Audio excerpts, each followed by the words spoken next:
Apa jadinya jika manajemen sebuah perusahaan bertindak tidak sejalan dengan kepentingan pemegang sahamnya?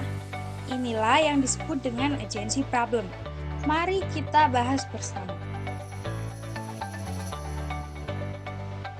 Pertama yang perlu kita ketahui adalah siapa sih Dewan Direksi itu? Dewan Direksi adalah bagian dalam suatu perusahaan yang diberi wewenang untuk mengurus kepentingan perusahaan dengan anggaran dasar yang telah disesuaikan. Peran penting dari anggota Dewan Direksi adalah penanggung jawab operasional perusahaan dan pengelola perusahaan atau sebagai agen. Peran direksi dalam menjalankan perusahaan terdiri dari 5 tanggung jawab utama. Yang pertama adalah manajemen, kedua komunikasi, ketiga tanggung jawab sosial, keempat pengendalian internal, dan yang terakhir manajemen risiko. Lalu apa sih agency problem itu?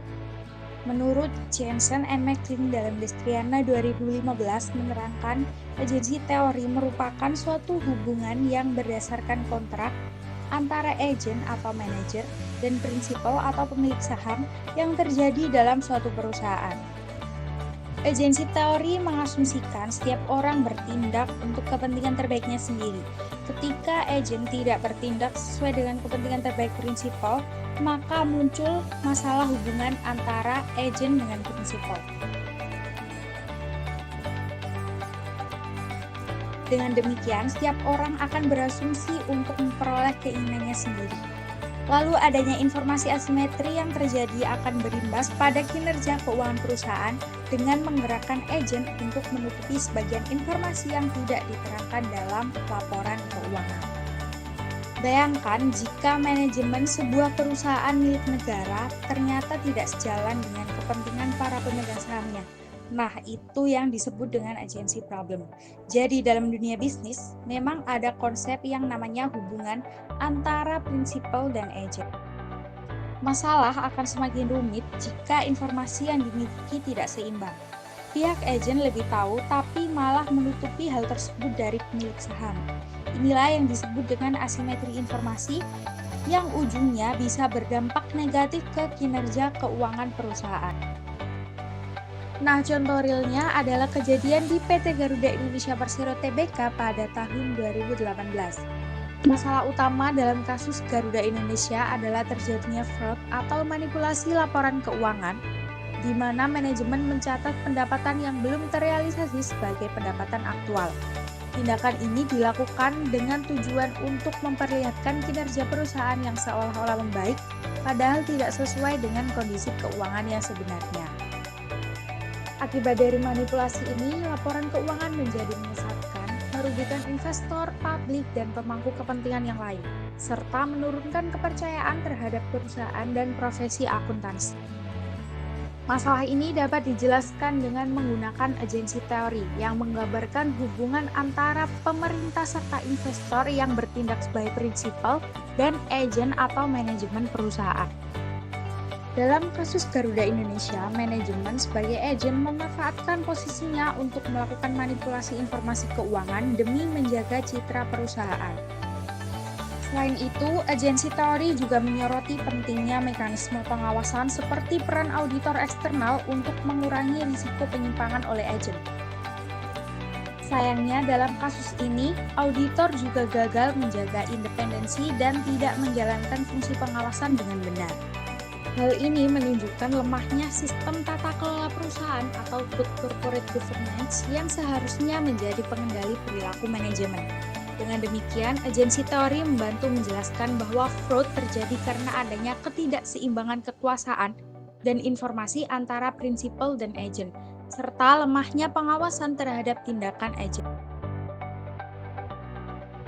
Kasus manipulasi laporan keuangan yang dilakukan Garuda Indonesia pada tahun 2018 menimbulkan berbagai dampak yang serius.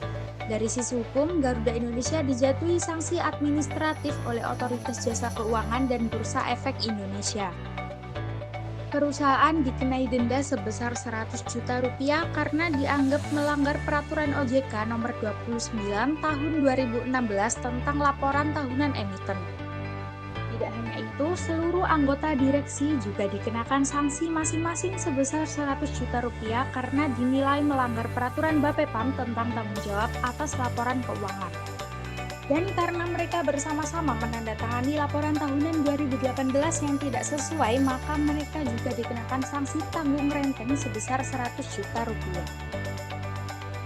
Selain dampak pada internal Garuda Indonesia, dari sisi eksternal, kasus ini berdampak langsung pada fluktuasi harga saham Garuda Indonesia yang mengalami tekanan akibat menurunnya kepercayaan pasar.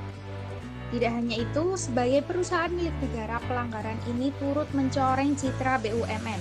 Masyarakat menjadi lebih kritis terhadap transparansi dan akuntabilitas pengelolaan perusahaan negara.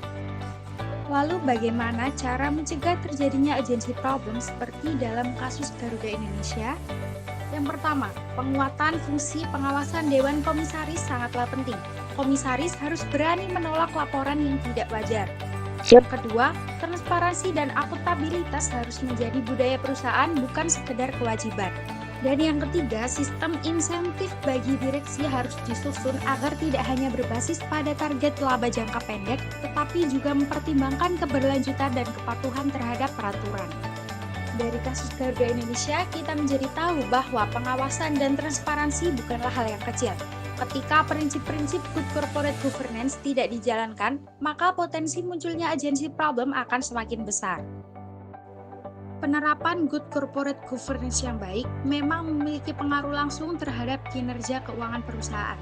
Selain itu, struktur dewan direksi dan komisaris yang sehat bisa membantu mengurangi risiko manajerial yang egois ataupun menyimpang. Maka dari itu, langkah-langkah seperti memperkuat peran komisaris, membangun budaya transparansi, dan menyusun sistem insentif yang adil itu sangatlah penting. Karena tata kelola yang sehat bukan hanya tentang kewajiban administratif, melainkan tentang menjaga kepercayaan, nama baik, dan masa depan perusahaan. Kasus Garuda Indonesia memberi pelajaran penting tentang perlunya keseimbangan antara kewenangan dan pengawasan dalam pengelolaan perusahaan. Penerapan prinsip good corporate governance tidak hanya menjadi kewajiban formal, tetapi kunci untuk menjaga integritas dan kinerja jangka panjang. Menurut kalian, langkah apa lagi yang bisa dilakukan agar kejadian serupa tidak terulang? Mari bagikan pendapat karena perspektif kritis sangat berarti dalam mendorong tata kelola perusahaan yang lebih baik. Terima kasih sudah menyimak dan sampai jumpa.